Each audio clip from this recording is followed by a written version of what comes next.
Welcome to Shifting Gears, the show that catapults you back into the driver's seat of your life. Buckle up and prepare to check your mirrors as you shift from autopilot to the exhilarating journey of alignment with your host, Dana S. Diaz, the Power Shifter. Get ready to rev your engines and accelerate towards your true potential. Welcome to Shifting Gears. I am Dana S. Diaz, your host, and I am very sparkly today because I absolutely love my guest, Megan Holly, who is a confidence coach and brand photographer who tells us to find the magic in every day. And I watch all of her social media posts where she finds prisms and reflections everywhere. And it's amazing what we miss when we're not paying attention. So I wanted to make sure to bring all my magic and all my sparkle today. So please welcome to the show, Megan Holly. Hello. There she is. And we wanted to record together today because we are somewhat local to each other, but unfortunately the weather is frightful, but my dear, we are so delightful. So welcome. We will be virtual today for everybody's safety and warmth and health and all the good stuff. But that will not stop us from bringing the energy and the light to everybody. So Megan, tell us a little bit about you and what you do, and just tell us everything about you. Yeah, well, hello, everybody. And thank you, Dana, for having me here. I'm very excited to just be here in your world and connecting and all of the goodness. As Dana mentioned, I am a branding photographer and confidence coach. And what that means is that I always say I work with the human spirit, whether it's behind the camera, bringing someone to life visually, or working through things that are bringing them to their goals, their aspirations, their vision of where their brand or themselves are coming to life. And so that's kind of me in a nutshell. I'm also a dog fanatic. I love chasing sunbeams and rainbows, as Dana said. And to me, that's really kind of an important slice of life, because we can miss so much of the beauty in life and in business, honestly, if we don't kind of pull that to the forefront of our minds a little more often. So yeah, I work with creatives, helpers, healers, and all of that goodness to just find more magic in our lives and businesses. And I love that. And what I truly love about it, as a matter of fact, we met at a women's empowerment event that you were speaking at. And I mean, immediately I was drawn to your shirt because everybody that knows me knows I'm a Taylor Swift, like, crazy person. And you were wearing a white button-up shirt with black, like, script, writing on it. And I was like, oh, Tortured Poets Department. I was just like immediately drawn to it. You're like, no, I just like put this together. But your outfit was amazing. But honestly, what it reminded me of, because you had this pink jacket with it with another print. And I was like, it just reminds me, talk about magic. You inspired me to be like 5-year-old Dana. And I think we lose that, because 5-year-old Dana would put on some crazy stuff and think she was something else. And I would walk out, I mean, my hair would be all nutty and crazy. I thought I would just doing pigtails and braids and, different barrettes and the socks, the shoes, the whatever, the little purse. But I walked out like I was something, like nobody could tell me anything. I thought I looked good, and we lose that, though. As we get older, we go to school, we get picked on, people tell us what we should and shouldn't do. We can and can't do that. And we try so hard to conform that we lose that creativity and our self-expression. And in all that, we lose our confidence. And that's part of why I did all this today. I mean, it is somewhat matching, but I was like, who cares? I'm sitting at home. It's supposed to be like less than 30 degrees outside, in the next few days. So I'm like, screw it. I'm going to walk around like a damn princess today. My godmother gifted me this beautiful necklace that I was like, where am I going to wear that? Well, if you know me too, I love hearts, and all these little dangly things are little hearts. And so I'm like, no, I'm going to be 5 again today, and maybe every day. And God love it. We should all be 5 again, wear what we want, do what we want. But the thing is about the confidence, and I want to bring this up because at the Women's Empowerment event that we met at, which, by the way, is Glow which is put on by Janelle Carter. If you don't know her, go follow her, go find her. She's amazing and a whole other vibe in herself. But she had a photographer there, another photographer that took everybody's picture.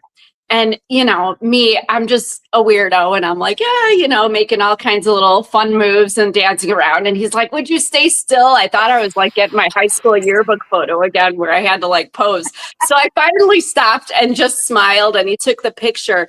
But what made me sad, and I don't know what your experience was with this, but when he brought everybody's pictures out in frames later, he said, you know, come and get them. And, you know, this should be a reminder of, you know, just you smiling and being happy and who you are, being your authentic self.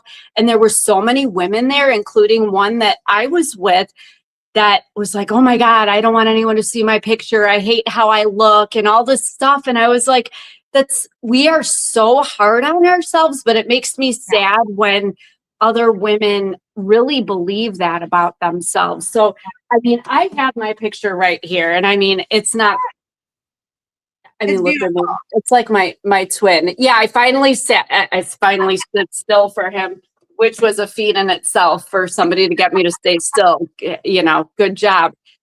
But what would you say to somebody that was there, speaking to the women that might also resonate with that, the I don't want my picture taken women, the oh, I don't like how I look women? What would you say to build their confidence? Yeah. And, you know, it is something that I hear more times than probably I hear my name. Like when I first meet somebody, you know, like, hey, Megan is not the first thing that somebody says. It's, I take awful photos, or I never like a photo of myself, or, you know, this, whatever, some variation of that statement. And honestly, you know, it's heartbreaking. And it's why I'm so passionate about the work that I do, is because although I cannot switch it off immediately in your brain, it takes a little bit of work. It takes a little bit of, right, kind of stepping into yourself differently. What I can do is start kind of the conversation of how can we reframe that for ourselves, right? What has society told us that we think we should look like in a photo? Let's start there, right? You know, what are we thinking that is missing from us, or we're lacking, that we're going to pull that apart? The other thing is too, it's the mind kind of, I call it the mind gremlin. And I named mine, you know, I call her Regina. Like, what is she saying? You know, and what is she saying to you? And how true is it? Or is it a story? You talked about being like the 5-year-old version of ourselves. What have we heard on our journey that has made us think like that? Because 5-year-old self would walk out of the house wearing what we felt good in. And it might not have been society standards, but we felt good. And that's all that matters at the end of the day, is how we feel, how, you know, our energy is moving about when we put ourselves in front of the camera, or go to that meeting, or whatever it might be, or honestly, just sitting at home. Like, we live in the era where so many people work from home or work virtually that we don't even care kind of the energy we put to ourselves. I love that you were like, you know, I'm just putting this all on and you're not leaving the house, right? But like, I've worn my sparkly boots that I love just on a random Tuesday to come sit on my computer and edit, because it makes me feel good. So what I would say to people out there who are thinking, you know, does it really matter how I treat myself when I'm, you know, getting up to go work at the computer? Does it really matter that I say these things about myself, that I don't believe that I'm worthy of being in front of the camera, the this, the that, whatever? It does matter. And it does change how you step into the world. It changes our abundance. I believe it changes our relationships with people, because when we're showing up a little more mousy, or kind of a lowered version of ourselves because of the things we're saying or how we're acting even, we are kind of missing some of the beauty in our conversations that we might be having differently. Everybody deserves to be in front of the world in the way that feels the best for them. And I don't want to just bring it just to the camera, because some people might not have that need or necessity to be, you know, oh, well, you know, I don't take photos, but if you're feeling like that in general in life, there's some things that we can kind of rewire to think differently, because we all have magic within us. We are all beautiful humans, and there's no there's no question about it. It's just what you believe to be true. I absolutely agree with that. That's actually part of my signature talk is what we believe, not just about ourselves, but about others. But it's so astounding to me, the neuroscience behind that it has been proven that hearing something just 2 to 7 times can cause your brain to begin to believe that that is a truth. And Yes. what's worse is when those thoughts are in your own head. Maybe somebody has said them to you, or you've heard something said about you, which has been the case over and over it's literally the story of my life, being told who I am or who I should be. And I think a lot of women can relate to that. But the replay loop that goes on in my mind, I used to make the mixtapes back in the 80s, but this other stuff that plays in my head is not so much fun like that. I'm not hearing girls just want to have fun. I'm hearing, you're not skinny enough. You're not pretty enough. Nobody loves you. You're not good at, all this stuff. Who do you think you are? And it's so astounding to me that in my life, it came from abusive people and situations, but it took me 40 some years to realize I was abusing myself by perpetuating those thoughts in my mind. And they can be rewired and reprogrammed, as I say, but it is so hard. But it's funny that even just a couple of years ago, I was still holding back, and I still do a little bit. Admittedly, I'm still a work in progress. We all are, but now I'm just like, yeah, I can look in the mirror and be like, girl, you look good today. Like, like you're rocking that, and there are times where I don't feel right. Like, I think we all can put on an outfit and be like, yeah, this just I don't feel good in it. Then change. Right. Wear what you want to wear, like do what you want to do, wear the necklace, wear the earrings, do the hair, whatever, put on lipstick just to vacuum, wear the heels, whatever you got to do. But if it feels good to you, that feel good stuff inside will come out in your personality, and you will be able to give yourself to the world, the best self. But like me, I'm assuming there was a time when Megan wasn't so confident. So tell us a little bit about what that looked like for you. Who were you before you became Megan, the confidence coach?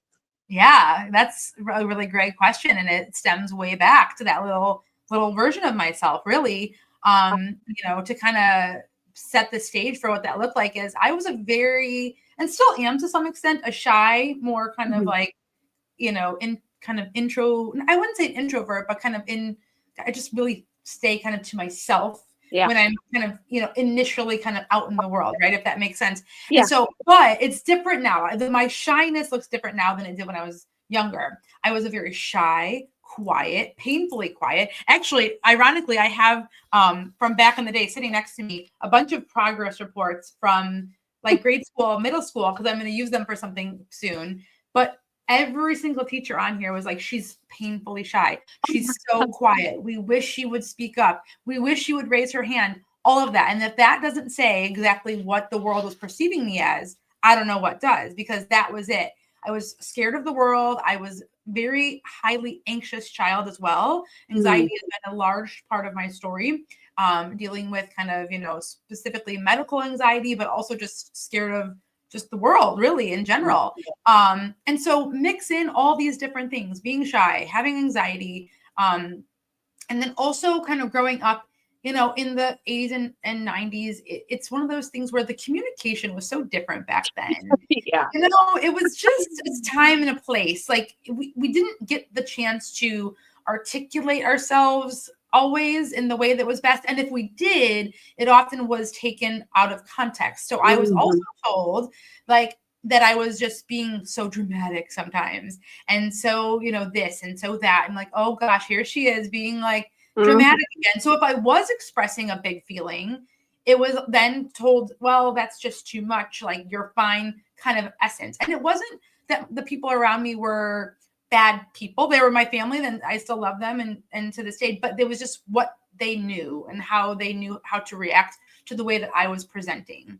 And so, all of that made me just kind of keep crunching and crunching and crunching down to be like, well, I just won't say anything. I'll just suffer in silence. I will be anxious and feeling like I'm, literally losing my mind, but I'm not going to tell anybody because then that's dramatic. Right. And, I'll just be fine. And I always was, but it wasn't healthy to keep that all in.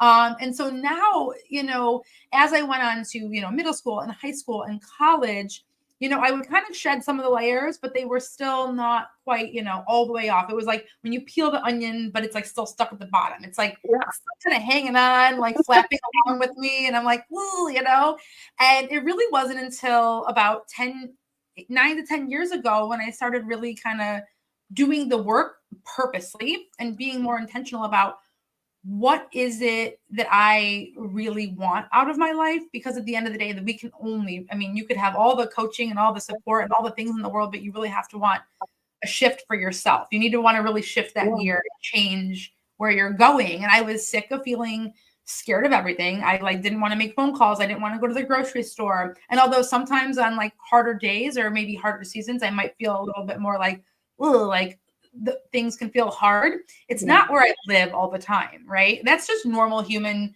experiences to have hard days or hard moments or even a season, but it's not my mode of operation anymore, right? And so what happened, those 9-10 years ago was that I just became aware of like, this is no way for me to exist. And I can't go on feeling this heaviness in my body and in my mind. And more importantly, I don't want to get to like being, 95 years old and being like, all I did was feeling like I was suffering and just like climbing up a hill. Yes. I want there to be joy also. And I'm not like, if you look back at me as a young child, I was a joyful kid. It wasn't like I was just like Eeyore walking around always sad and like, lonely, but there was this level of like, I wasn't living to my fullest. Right. And so once I started peeling those pieces apart is now where you're seeing this version of me that's kind of going, well, I still deal with anxiety and things like that, but I have tools, I have resources, I have my voice to say, these are the things that I'm going to do to shift that differently, or I'm going to make part of my everyday life, like finding magic in little simple things, in a sunbeam coming in the window, or really candid, beautiful conversation with somebody. It can be that simple to find ourselves and find our voices again. And then now, I'm speaking on stages. This is something that I would never, ever in a million years, 10 years ago, told you I would be doing, right? Like when I first started doing some of this work, I would be like, oh, sure. Like I know I'll grow and I know I'll maybe feel more confident, but I never would have told you that I would be doing the stuff that I'm doing. I've traveled to different countries doing, projects and stuff with clients, and these things were not on my radar because all I could see was what was in front of me, and what was in front of me was a cobweb mess of all the stress and anxiety and staying small and saying, well, you're not good enough, you're not pretty enough, you're not this, you're not that. All the things that we all know at some point in life that might come in a different statement or a different belief, but they can really be detrimental. And so to me, it's a beautiful thing to be able to look back and say, took some stock into who you were and made something different out of it. Like you kind of mushed up the Play-Doh and kind of reformed what it is that you wanted to look, feel, and move about the cabin like.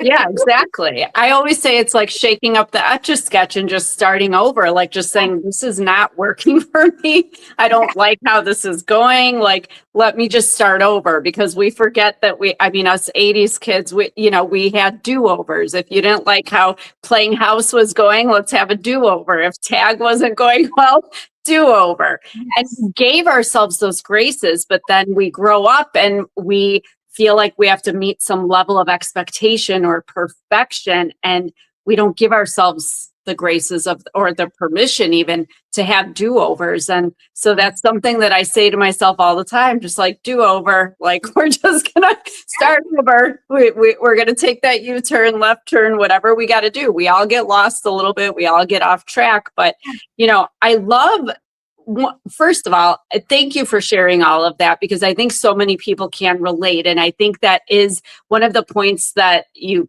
sort of brought up, was the generational aspect of it, because I talk about this all the time, that the different generations are brought up believing different things. And I know us Gen Xers, it was, we couldn't have feelings about anything. We just had to be tough and raise our, the joke is we were 30 at 10, we were 30 at 30, we're still 30, we're not 50, we're always 30 years old. But we could not have feelings. And for me, I know I was punished for having feelings, but in an abusive way, and that was a whole level of stuff that I have shared on other shows. But, the thing is, for me, school was where I could be me, where I didn't have to be shy and withdrawn, which is how I was at home, because I had to fly under the radar, because my facial expression, my tone, my words, everything could be misconstrued and lead to bad consequences for me. So at school, I was the kid that talked out of turn, disrupted class, was loud, laughed all the time. I was on a first name basis with the principal. Everyone liked me very much. I was always teacher's pet, but I never shut up. I know that's hard to believe. But it's lovely how life turns out that way. But it's interesting how life as an adult shut me up and silenced me. And I got to the point where I only started to come out of my shell again a few years ago, after getting out of my first marriage, which was also abusive. And it was kind of like, I call it dipping my toes in the water, just kind of testing out little bits of my personality with people to see if it felt safe. And if it felt safe, then I opened up a little more and opened up a little more. But other people, if it didn't feel good, if I wasn't getting, if I felt judgment or something, I would just pull back even further. I just shut down, closed myself off. And, interestingly, because I'm seeing my hands waving, there is somebody an author that I just had a chat with the other day, Jen Axe, AKS, and she wrote a book, The Body is Speaking. And one of the things she talks about in her TED Talk is that your hand gestures expand with the level of safety that you feel being authentic in somebody else's presence. So here I am doing this. So apparently I feel very safe with you, because it's funny. I told her, that's why I love neuroscience. People will know, if there's anyone watching that has ever seen me, I'm known for doing this. I don't feel safe around you. And I almost curl up. It's like me being in standing up fetal position. I'm not sure about you, but I don't feel good. I'm not going to talk to you. I'm just going to stand here and hold my heart close. But if I'm comfortable with you, then I'm, doing the stuff. And then being Dana. But not everybody gets that. And I think we are all that way to some extent. But it's when you are consciously aware of it, I think it's so cool, because it invites an opportunity. The next time I'm like this with somebody, I might say, okay, what is it? If I know this person, what was it about whatever cautioned me against them that really, triggered me, I guess, for lack of better words, or, when you do feel safe with somebody, okay, what is it about this interaction or this person that's making me feel safe? Because I think we forget to have a relationship with ourselves. And when you can have that relationship with yourself and be aware of why you do what you do and what you feel, and let yourself have the feelings, even when they're not always nice or appropriate or, whatever, acceptable, so to speak, you can build a little more confidence and self-esteem, because you will build that trust of knowing okay, this is why this person makes me feel like this, and this is why this person makes me feel like this, and that's me. That's my scientific jargon. No, but I love it. And I think it's actually a very poignant thing to kind of tap into for anybody who might be listening, who is I really don't feel good in my own skin. I don't feel confident in whatever way you're kind of packaging it up for yourself.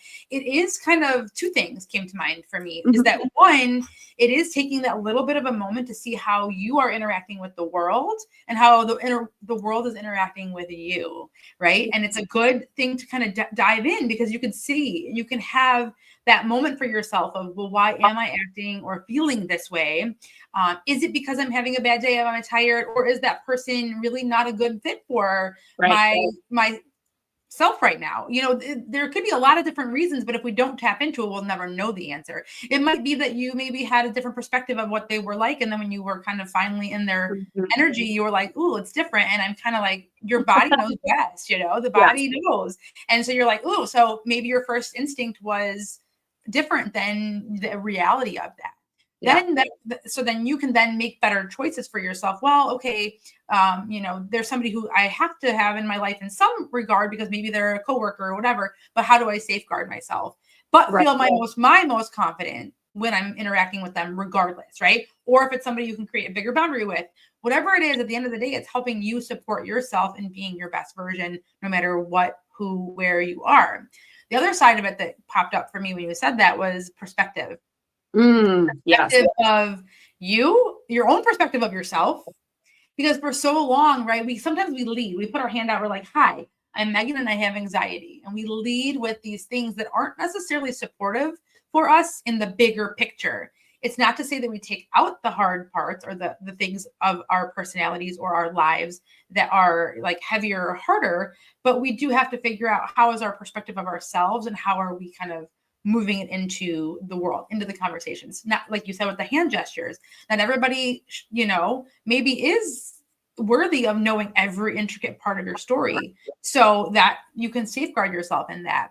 Also, you know, it's hard when we're on this like kind of repeat hamster wheel of saying the same thing over and over again, expecting different results. So how are we, right, like putting ourselves out into the world? The other flip side of it is, which I think is actually very important to take a look at, is other people's perceptions of us. Yes. Because that can make us play small because we're worried about what they're going to think, what they're going to feel, how they're going to react, what they're going to say to us. Going back to people saying things when in our youth or yesterday, really, of things that really tear us down or make us feel uncomfortable or less than, we will play small 100% if we're worried about what people's perceptions of us are. And perception and reality are two different things. Yes. So somebody's perception of, this is an example that I use often. I have, you know, a social media community where I am very active in. It's very loud, it's very boisterous, but it's also grounded and calm in the same sense.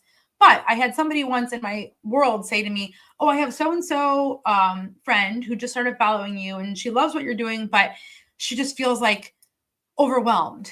And I thought, okay, you know, I had to like really do the work in my brain. Like, what does that mean? The last thing I want somebody to feel is overwhelmed in my presence. And she could see my gears going because I was like, oh no, like I had this feeling of, oh, I've let somebody down. I've made them feel some sort of way that isn't good in my perspective. And then she goes, she's kind of stopped and she paused. She goes, that's a good thing.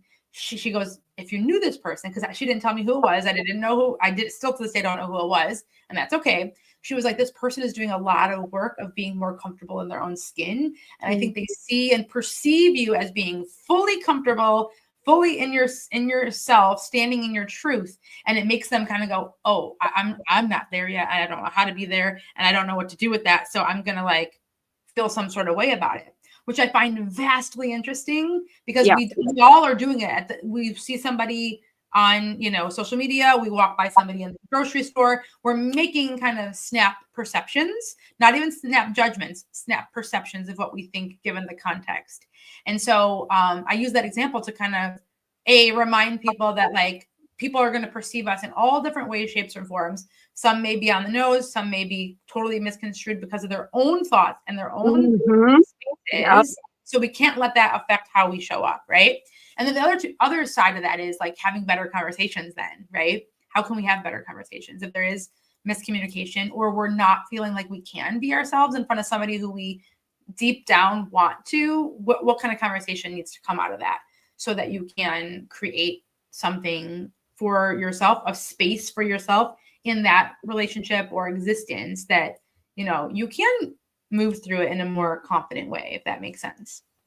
Yeah, it all makes perfect sense to me, and I could not agree with you more on perception. It's actually something that I have dealt with even within the last few days of somebody taking a pop cultural reference that I made to describe a physical attribute on somebody to be offensive, and I was like, but it wasn't meant to be offensive, because if you look at it from my point of, I mean, I'll just be it was referring to somebody as having a Kim Kardashian, booty. Yeah. But Yeah. if anybody knew me, I mean, I love my husband. I love men. That is my preference. But I mean, I will check out a booty on any woman, and they're beautiful. And Yeah. but you have to look at my perception of a few years ago. I was still very sickly and 93 pounds, and I have no butt. And I do lots of squats to try to have a butt because my husband's a butt guy. So Yeah. in my mind, I'm like, I was complimenting you, but that person, oh, I was destroyed. That who am I to be in the field of women's empowerment and all that to shame women's bodies? I'm like, I wasn't shaming anybody. And if No. I did, it wasn't my intention, but that just goes to show. But the thing is, a couple years ago, old Dana, unhealed Dana I would have been in bed crying for days on that. I might have gone through my suicidal ideation and the whole thing, feeling like, oh my gosh, people think this awful thing of me. But I Right. have to stop and take a breath and just say, okay, I know my truth. Yes. She does not know me in that way well Yeah. enough to know that this was made, as a compliment more than anything. And Right. even if it wasn't, even if I was being an a-hole that day, because we all have our days, that True. was not the case. But I'm like, even if worst case, I am human. I screw up. I say things, but I will own up to it. But my thing is, if somebody else takes something to mean something, this is my big takeaway. If you make it mean something about you, that's an insecurity inside yourself. And again, look at it as an invitation to say, what is it? Am I self-conscious about how big my butt is or how not big my butt is? I mean, obviously I am. I'm trying to get some. I mean, people pay and have surgeries to get what Yeah. I'm trying to get with squats. But some people may have that attribute and not feel good about it. But, Yes. we are all so quick, like you said, to make perceptions, but a lot of people are very quick to make judgments too, because they just want to put that, like, kind of project the shame onto other people instead of having to face it themselves. Right. But one other thing you said too, and this is, back to I can't get away from the generational thing, but the Yeah. what people think, because I think that's the number one thing, in my opinion, that prevents us from having any kind of self-esteem or confidence. Yeah. But particularly somewhere in the older Gen X and up to baby boomers and older, it's all about what people will think. Oh my gosh, I can't because people will think, what people will think. There was actually, again, at that event, there was somebody who is of the baby boomer generation that actually came up to me and said, how can you be so confident and so, like, outgoing? And I'm like, it's just who I am. This is me. Like, I Right. don't feel like I have to hide myself. If somebody doesn't like me, I'm okay with that. It took a long time and a lot of Yeah. therapy, a lot of money to get to that lot of point. A lot of work. And it's a daily, I mean, I don't think anyone's like, oh, I'm healed, but it's a daily effort to remind yourself that, you're okay. It's okay to be you. We are all different. And that's the beauty of this world. Not everybody's going to like you. Not everybody's going to love you. So maybe some people do, some people don't, but you have to be okay with that, because if you're trying to get everybody's approval, good luck. Good luck. It's very true. And I feel like it's like using that example of the Kim Kardashian booty and all that, like, it's so true, because like people who are not like healed or comfortable in themselves are going to take that probably way more different than somebody who's like, oh, like, I totally, like, even if they don't understand exactly what you meant, they're not going to take it offensively. Right.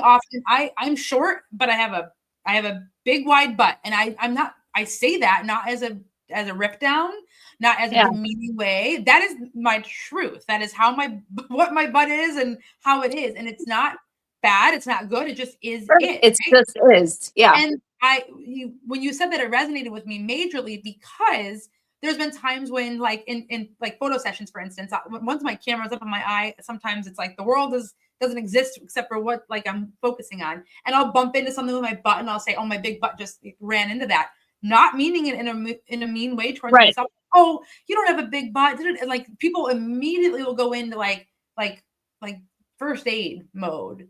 And I'm like, but that's not, I'm not saying it in a mean way. I'm just saying, like, literally, my butt runs into stuff.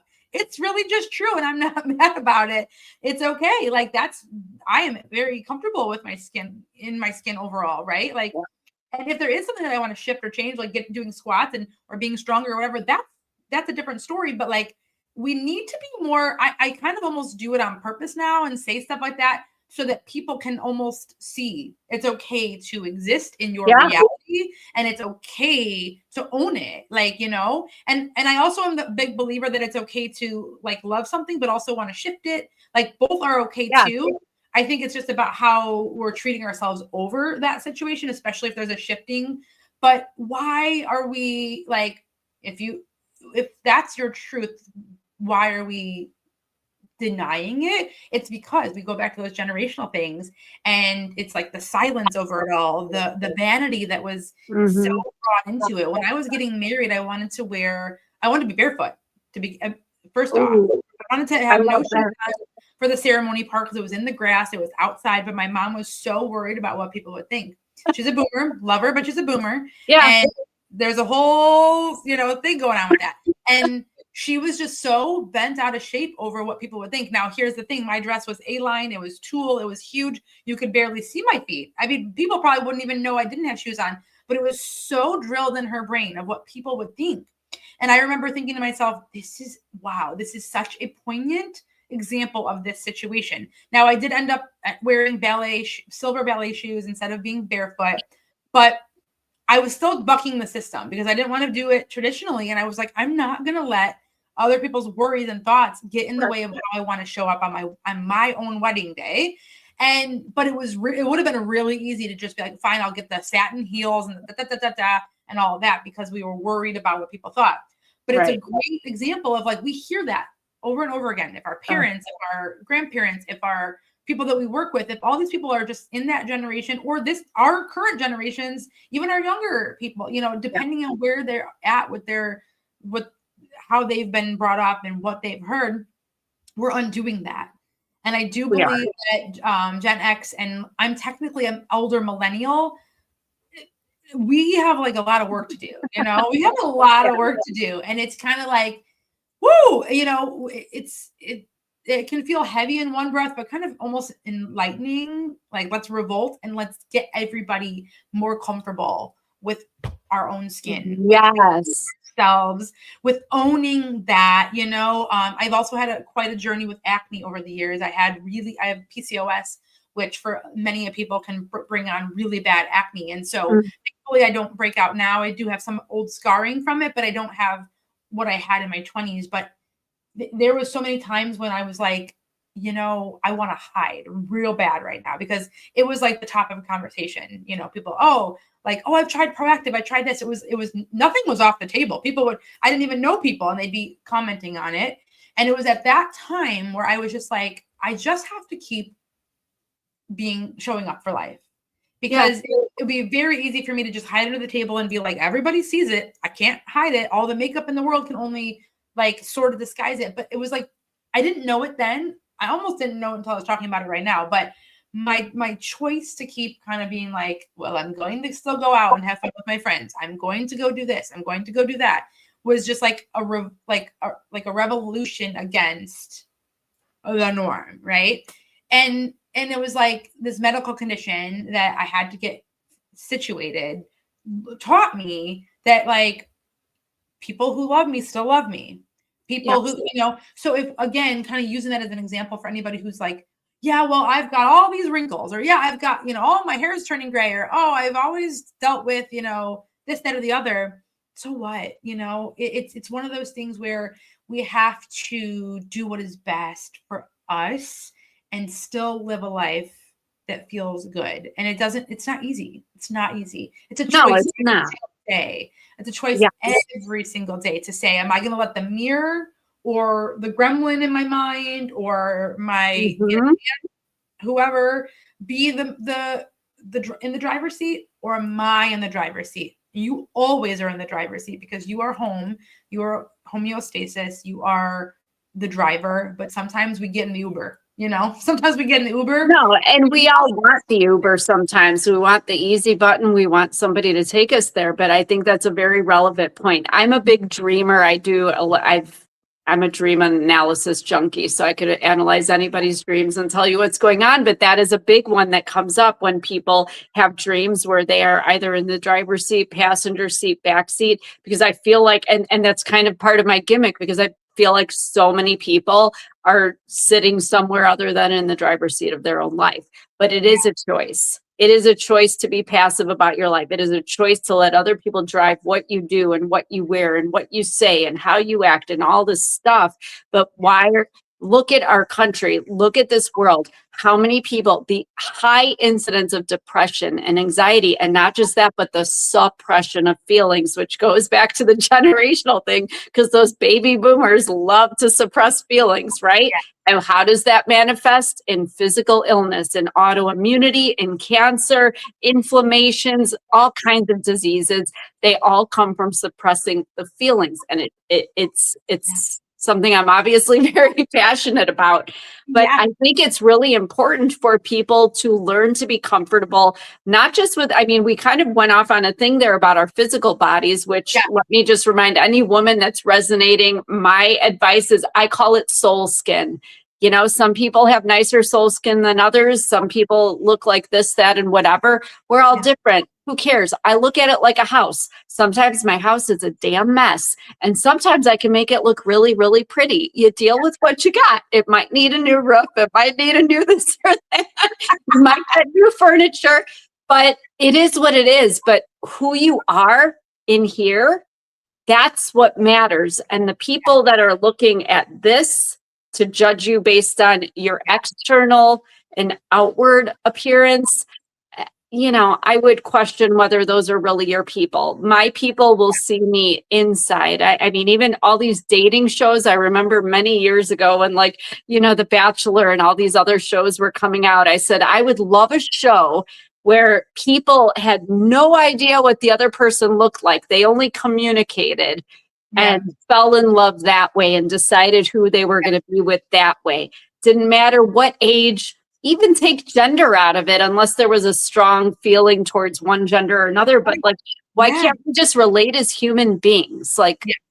And then Love is Blind came out. And then it was created. And it was very entertaining. Not quite how I would have done it, but it is entertaining. But how many of those people on the show fall in love, then they finally meet face to face and everything changes because they're judging the physical appearance. And it breaks my heart that people are so concerned, and because people are concerned and perceive us in a certain way because of how we look, then we start doing it to ourselves. I suffered with an eating disorder most of my life where I was actually tying it to my worth. And I'm even saying, even currently in the last year, I've worked very hard to undo that. But, admittedly, it was something that constantly came up with my husband. I thought he wouldn't love me if I gained weight, became a healthy weight. And I am a healthy weight now, and I'm glad for it. And I am healthier, but I was afraid I would lose his love. And how sad is that? Even me, who works in this field,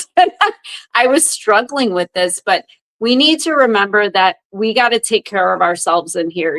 My great grandma told me when I was a little girl that, when I would go to her with all my little issues and even the abuse that was happening in my house, she would say, at the end of your life, all you have is you. So you have to be your best friend. You have to take care of you. And so, you said Regina in your mind, and I just call it the a-hole in my brain, but sometimes I tell that a-hole to shut the F up. I'm sorry. I won't offend anyone with my language, but that's how I talk to that a-hole. And I feel like, no, we're not doing that. We're not doing that because it's not true. And sometimes we have to kind of remind ourselves of what is true and what is real, or even just what matters. Because, Yes. it usually, my husband and I were just talking about this morning. Usually it takes somebody passing away for you to have that, that momentary epiphany of, oh, you never know when it's all going to end. Why am I wasting my time worrying about this? And all the things that don't matter at all, when the things that do matter, we just completely miss. Well, and I think it goes back to, like you said, we kind of took it into a physical space, because I think more than not, most people can identify something within themselves that's relatable to that. But really it goes back to just like our energy and our, like the thoughts that we have and the table. And so we all know and love those people who are not society's standards of beauty or whatever, but you love them, like you love them. That's all that matters in life, right? Yeah. There's been, comedians and people who have just done the thing, and they are by no means what people expect them to be from a physical standpoint, which I don't even know how to articulate that without saying that there is no standard. We have become to believe that there is one. But what I'm getting at is that what we love about them is that what they bring to the table, their personality, their energy, their love of people, their creativity, their whatever. And if you can drive and dial down into that being your superpower, the rest, I truly believe happier people do look more like effervescent and beautiful and whatever, because you are truly more connected to who you are at the core. So it's almost like it goes hand in hand, right? If we are tapping into, the things that we love and letting that energy do that work to let that energized version of ourselves show up, we're going to feel like a better version of ourselves. We are going to project into the world. We are going to attract people into our lives that feel really good, and vice versa. They're going to feel really good around you, and you're going to be talking with all the hands because you're like, I feel really good with these people because I'm being really good to myself. Yes. And I'm really unleashing what that means. So if that means to me, like, that means that I don't care that somebody might be like a pink couch. Like, it is who I am and what I am to my core. We've lived in the land of farmhouse beige for way too long. And so, if a pink couch might not be for everybody, but for whoever it is, let's do it. Right. Like, all the things. And it's kind of waking up every day and being like, what am I really called to doing, saying, being, and making small choices towards it every single day. And that could be as simple as, the decor around you. It could be as simple as the choices and the wording that you use in the emails at work. I used to be very matter of fact, I'm a very flowery person when it comes to when I use words and stuff, but in my old life before my business, I would be very and it was just blah, blah, and now I'm people feel more connected to me because I speak in the way that I actually feel it is me. And the conversations that come out of it, the confidence that comes out of it on both sides of the interaction is amazing. So I guess if nothing else today, if people are feeling really lackluster in their confidence and just in kind of the way they're existing right now, that's where to start. Start small. It's not like tomorrow you're going to wake up and be the most confident version of yourselves, but by next week, by just making some real small little intentional choices, you might go, hey, you know what? I'm feeling pretty good in my skin today. Like you said, it's a roller coaster. Even us who are doing this work daily, doing work with other people to help them also do it. It is not a, one size fits all. It is not a easy button, like in that commercial, Staples or whatever it is, easy button. It's not that, but it is, it can feel more with ease if you just keep it more for the forefront of your daily mind.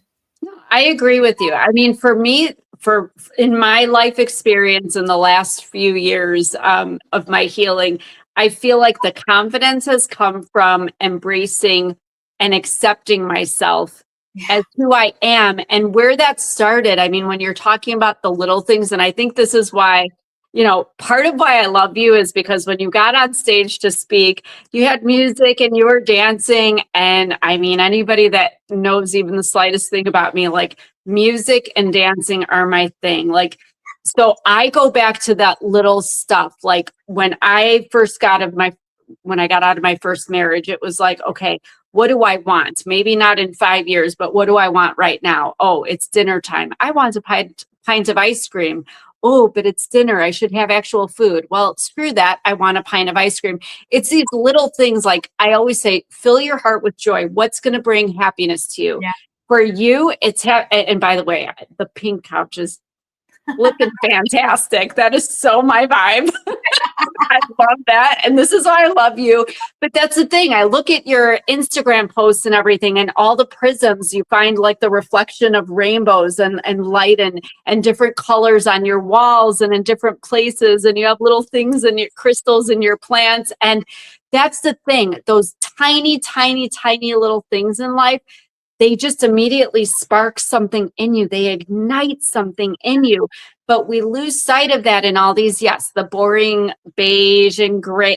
I can't stand the gray and white stuff that's going on in houses right now. It drives me crazy because I'm more of a Crayola crayon box kind of a girl. But I love sparkles, and I love, like, my office is pink. I asked my husband, I said, this is a very manly house. Can I have one pink room? And he didn't even blink an eye. He knows I love pink. So I have my pink room, and everything in here is some shade of pink or red. And I love hearts. And, my son did this heart for me on the wall when he was like 7. I mean, not at 22, he would have made it look a little better, but, but I love it. But that's the thing. We don't have to be perfect. We just have to be who we are. And if who we are means, like my cons that have Swarovski crystals shaped like Hello Kitty, because I like Hello Kitty. Well, it makes me happy. And people say, oh, at your age, you shouldn't be wearing those. To me, age is a number of sunsets. Like, I don't care. It makes me happy, and I want to fill my heart with joy. When I die, I'm going to die knowing that I lived my life. Every breath, I took that opportunity to, like you said, make the choice to feel happy, to find the joy.